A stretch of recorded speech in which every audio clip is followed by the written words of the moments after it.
guys see, I kind of just run stuff in the front and back or wherever I'm needed in the day. Yes, I've been here since last summer, so a little over a year.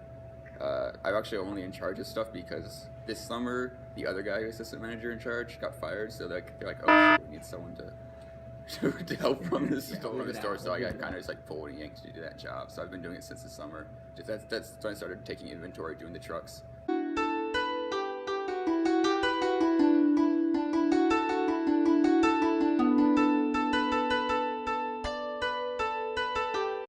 Most of the front of house workers, that's the cashiers, people who serve the food, are students. So during finals week, everybody wants the week off. During vacation, there's nobody here.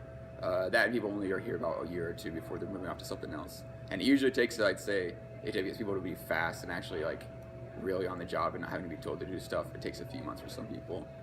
Some people a little bit longer, depending. And what about game days? Game days. Honestly, game days are hard to predict though, because it depends on if it's like a big game. And if people are going to be like, also depends on the weather, because sometimes people just want to stay inside because it's cold or it's rainy, whatever.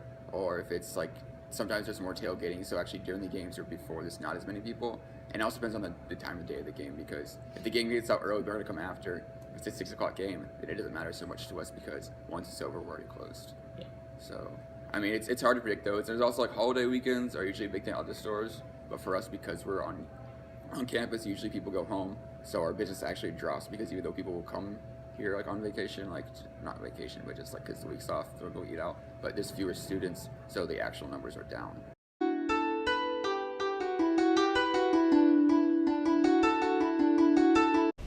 This is the hallway behind Panda Express. They were forced to overtake this common area that the food stores of the MSC downstairs all share.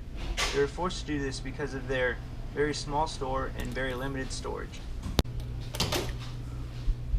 This is the storage area dedicated to Panda Express. In this area, they should be able to store everything we just saw in the hallway. But as you can see, there is simply just not enough room.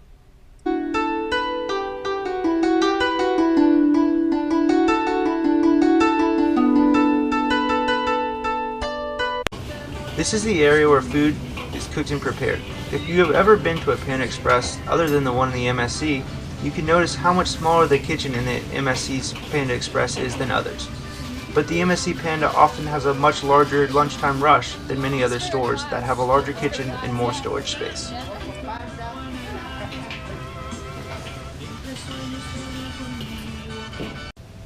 The last area of the Panda Express store is here, where customers are shown the food available and able to pick out what food they want. This limited area is sometimes not able to serve the sometimes massive line that builds up around lunch and dinner, causing some customers to have to wait an extraordinarily long amount of time.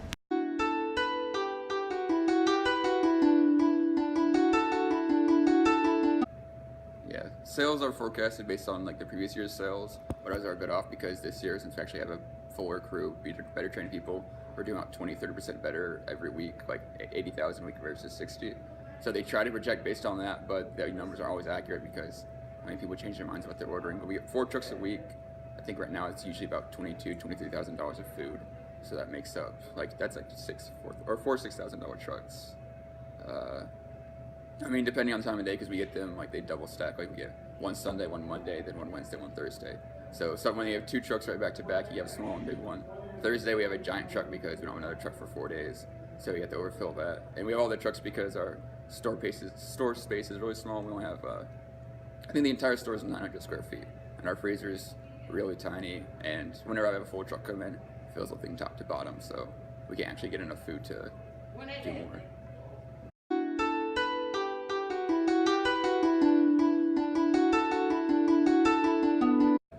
Okay. So I mean, it's one problem we had in the past though was serving the customers on time. We only had one line, so I could fit like 3 or 4 people serving food and 2 cashiers. And then starting last year, we opened up a second lane up here, so it takes a lot longer to prepare the food for it because our kitchen space is small. But during the lunch rushes and dinner rushes, now I can prepare more food for people. So with a little more time, then we can actually get in it. So we have like 7 or 8 people serving food now, and that's helped increase sales a lot over the past year. Typically, I guess for the different foods we sell, considering if we had 1,500 meals sold in a day, just the different types of food, like we might have like 30% of that will be orange chicken. Next up, things will be about 100 servings each, and everything else is much lower. So the food that we prepare during the day is almost always there's going to be orange chicken, cooking, or things like that. We usually cater to the interests of the customers, make sure they always have what they need or what they want. Uh, I guess recently we had, just because of the whole bird flu killing a bunch of chickens, we've had an egg shortage, which has then just been panned up. I think it's most of the restaurant sector. So we had to change any of our recipes. Like, we used to have soup, but it used eggs, so we don't make it anymore.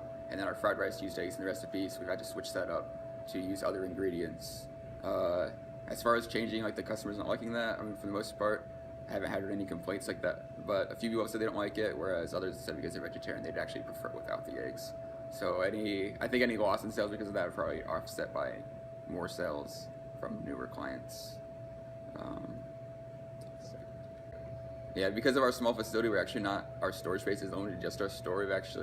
We have a small closet in the back, and actually the hallway just have shelves set up just to store our extra sauces, cups and lids and plates and things like that, because there's no way we can actually fit our inventory inside our store because of its small size.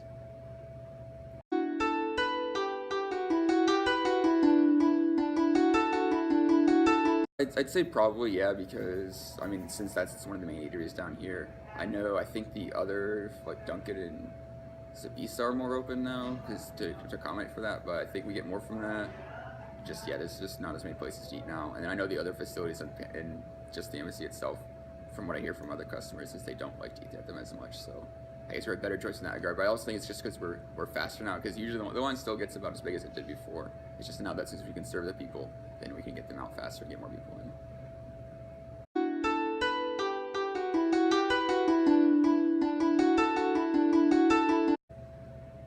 I mean, the only solution so far I could see for our limited facility space is there is an area next to us, so we could lease that area to knock down the wall and try to expand the cooking area and range to that. But then we're still limited by the size of our freezer and fridge to how much food we could prepare and how much food we can store during the day. So, I mean, we could overcome that by maybe ordering 5 or 6 trucks a week, but that'd be a big strain on logistics, since you're trying to now order multiple trucks that are overlapping on each other every day of the week, and then you need to keep each person who's ordering those trucks in line with everyone else to make sure you're not over ordering, and then you can't store your food properly.